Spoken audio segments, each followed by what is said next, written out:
Comencemos al ver Lucas capítulo 15.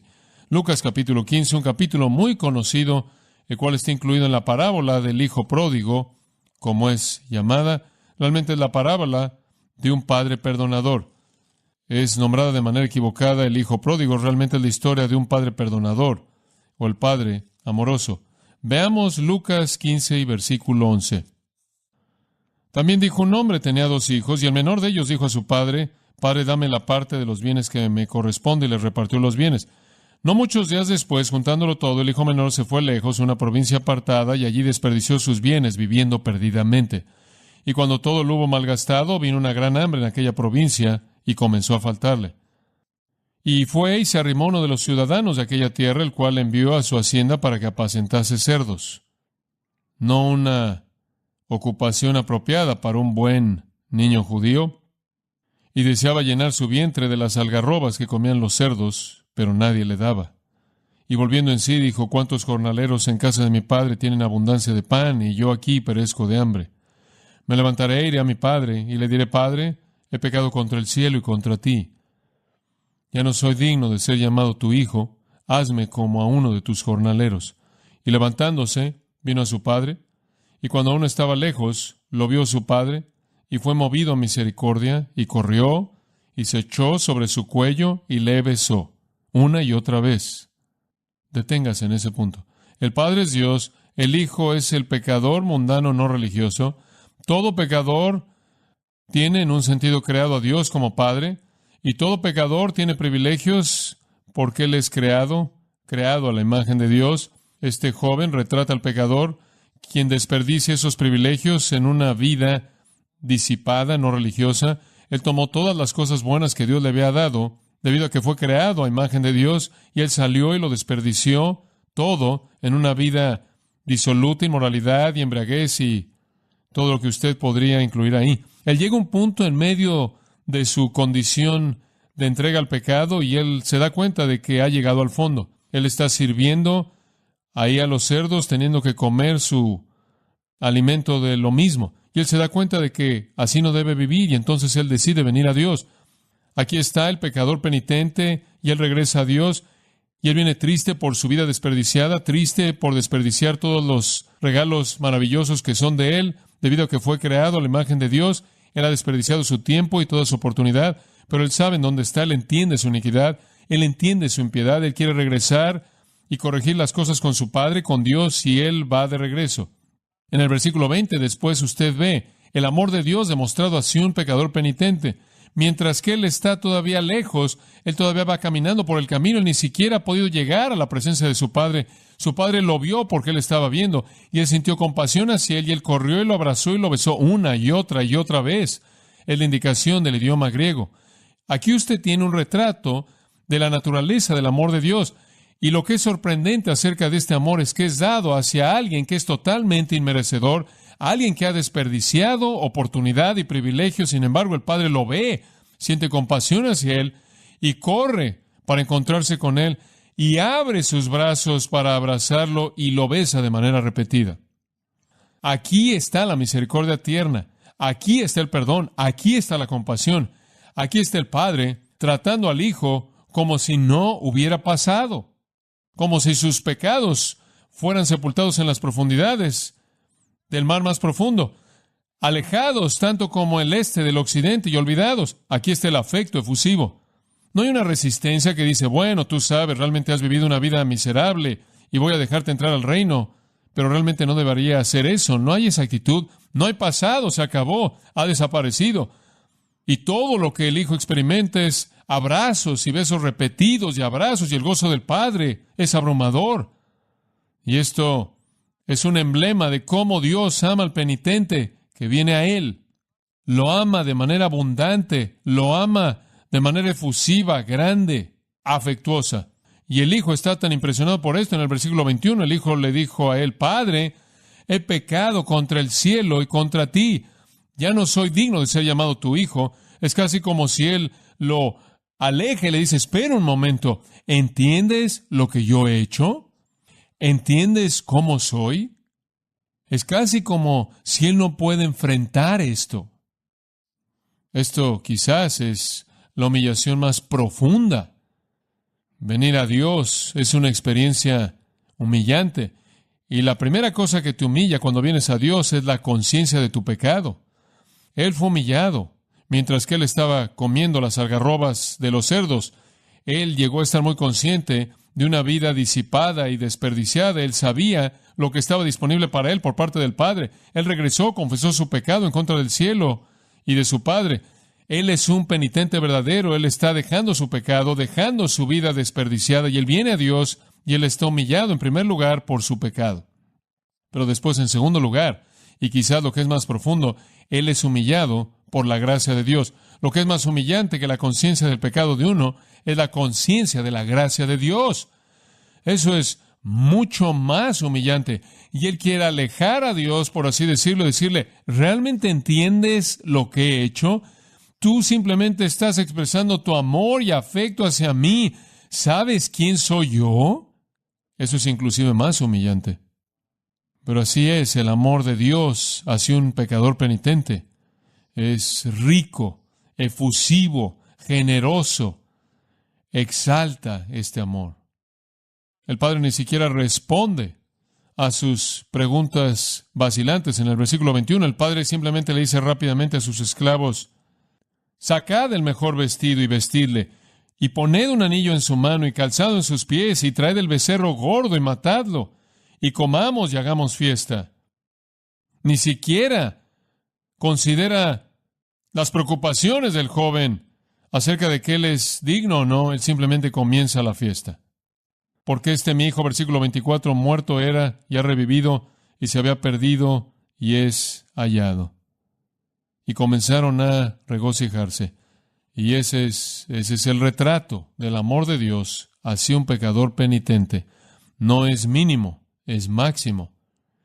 Es generoso. Pase a Romanos capítulo 8. Y aquí hay otro retrato de la naturaleza de este amor. Romanos 8, versículo 35. Esto también es un entendimiento absolutamente crucial para entender la grandeza del amor de Dios. Versículo 35. ¿Quién nos separará del amor de Cristo? Pablo hace la pregunta retórica. ¿Tribulación? ¿O angustia? ¿O persecución? ¿O hambre? ¿O desnudez? ¿O peligro? ¿O espada? Como está escrito, por causa de ti somos muertos todo el tiempo. Somos contados como ovejas de matadero. Eso es tomado del Salmo 44. Pablo dice, ¿qué nos va a separar del amor de Dios que nos da en Cristo? Digo, estamos siendo matados todo el día. Él vivía al borde de la muerte constantemente, como todos lo sabemos. Él siempre estaba siendo considerado como una oveja que estaba por ser matada por alguien que lo quería muerto. Este era su patrón de vida. ¿Nos va a separar eso? ¿Tribulación o angustia o persecución o hambre o desnudez o peligro o espada? Versículo 37. Antes, en todas estas cosas, somos más que supervencedores por medio de ¿qué? De aquel que nos amó. Como puede ver, esto es experiencia personal. Pablo dice, he enfrentado tribulación, Dios no dejó de amarme. He enfrentado aflicción, Dios no dejó de amarme. He enfrentado persecución, he enfrentado hambre, he estado desnudo, he estado en peligro, he estado al borde de la espada, he enfrentado todo eso y les puedo decir, en todo esto, aquel que me amó nunca, nunca, nunca me apartó de ese amor. Y entonces estoy persuadido, versículo 38, de que ni la muerte, ni la vida, ni ángeles, ni principados, ni potestades, ni lo presente, ni lo porvenir, ni lo alto, ni lo profundo, ni ninguna otra cosa creada nos podrá separar del amor de Dios que es en Cristo Jesús, Señor nuestro. La segunda cosa que aprendemos del amor de Dios hacia los suyos es que es inquebrantable, inseparable, inconquistable y eterno. Nunca disminuye, nunca vacila, nunca se enfría y nunca cambia. Dios nos ama con un amor eterno. Y usted regresa a Leistelos de nuevo. Jesús, habiendo amado a los suyos que estaban en el mundo, los amó hasta la eternidad. Es un amor que nunca morirá, nunca se enfriará, nunca disminuirá, nunca se desvanecerá. un amor del cual nunca podemos ser separados. Nada puede separarnos, nada, ni la muerte, ni la vida, nada angélico, nada en el presente, nada en el futuro, nada, ninguna cosa que es creada, y todo fue creado excepto por Dios mismo. Nada en la existencia puede separarnos de ese amor. Él ama al mundo con un amor temporal. Él ama al mundo con un amor de compasión, un amor de bondad. Los ama lo suficiente como para advertirles, pero ese amor está limitado por el tiempo, y cuando el tiempo termina para ellos, también termina ese amor y entran al infierno y al juicio. Pero a los suyos que creen en Jesucristo y han venido a Él en una fe arrepentida, los ama con un amor eterno que jamás puede ser quebrantado. Observe Efesios capítulo 2 y veamos otro pasaje que define para nosotros la naturaleza de este amor. Efesios capítulo 2. Algunos recordatorios más que sé que usted conoce. Versículo 4. Y aquí Pablo usa el mismo término que Juan usa. Con su gran amor con que nos amó, todo comienza a partir del amor de Dios. Este gran amor con que nos amó. Y después él procede a definir este amor. Nos amó tanto que aun estando nosotros muertos en pecados, ahí está de nuevo ese énfasis en habiéndonos amado cuando no éramos dignos, nos dio vida juntamente con Cristo, por gracia sois salvos. Nos amó en primer lugar, nos amó en nuestras transgresiones. A partir de ese amor, Él soberanamente nos dio vida juntamente con Cristo. Esto es, nos colocó en Cristo por nuestra fe en Cristo. Fuimos colocados en la cruz espiritualmente, morimos con Cristo, resucitamos para caminar en vida nueva, de tal manera que Él literalmente enfrentó nuestros pecados y nos dio vida nueva mediante la gracia. Versículo 6, y juntamente con Él nos resucitó, salimos de la tumba con Cristo, y asimismo nos hizo sentar en los lugares celestiales con Cristo Jesús. ¿Qué significa eso? Que nuestro hogar real está en el cielo, que nuestra vida real está en la dimensión espiritual que va más allá de este mundo. Eso es lo que hizo por nosotros. Él nos amó tanto que inclusive cuando estábamos muertos en nuestras transgresiones, Él nos dio vida juntamente con Cristo mediante la gracia. Él nos resucitó de la tumba para caminar en vida nueva. Él nos sentó permanentemente en los lugares celestiales. Ese es ahora nuestro hogar, esa es nuestra morada, y está nuestra vida. ¿Y por qué hizo Él esto? ¿Por qué salvó Él a pecadores muertos? ¿Por qué? Versículo 7 le da a usted la razón para todo esto. Y esa es una cláusula de propósito. Con el propósito de que en los siglos venideros, esto es a lo largo de toda la eternidad, Él mostrará las abundantes riquezas de su gracia. ¿Cómo es que Él va a mostrar las abundantes riquezas de su gracia en gracia hacia nosotros? En su bondad. ¿Qué significa eso? Eso significa que Dios nos salvó cuando estábamos muertos en nuestros pecados, para que Él por los siglos nos mostrara su bondad. Eso es sorprendente. Dice usted, no merecemos esa bondad. No merecemos su bondad. Ese es el punto. Esa es la razón por la que Él recibe tanta gloria, por mostrarnos bondad. Por los siglos de los siglos, no solo le vamos a agradecer por su bondad, sino que vamos a agradecerle por su bondad, porque sabemos que nunca la merecimos. Pero ese es el punto. Él nos amó tanto que Él quiso mostrar bondad hacia nosotros para siempre. Dice usted, ¿qué es el cielo? El cielo es en donde Dios nos va a mostrar bondad a partir de las riquezas abundantes de su gracia para siempre. Dice usted, ¿quieres decir que vamos a ir al cielo y Dios simplemente va a pasar la eternidad siendo amable con nosotros? Eso es correcto. Ahora ese es un amor que trasciende. Es un amor que da vida. Es un amor que promete gloria eterna. Es un amor que promete bondad eterna. La eternidad del cielo es Dios siendo amable hacia nosotros. Amable hacia nosotros por los siglos de los siglos. Y la gente algunas veces piensa en el cielo y dice, no sé, quizás va a ser aburrido ahí. Ahora recuerda esto, Dios tiene una mente infinita y Dios tiene un número infinito de maneras en las que Él puede mostrar su bondad. Y entonces en la eternidad simplemente vamos a enfrentar una explosión de experiencia tras experiencia de la bondad sin límites de Dios, y no habrá ni siquiera dos que serán jamás iguales. Ese es el nivel de amor que Él tiene hacia nosotros, mientras que éramos pecadores.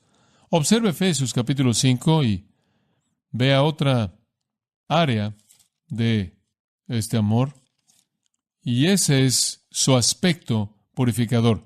Primero es un amor generoso, en segundo lugar es un amor inquebrantable. En tercer lugar, es un amor que muestra bondad eterna.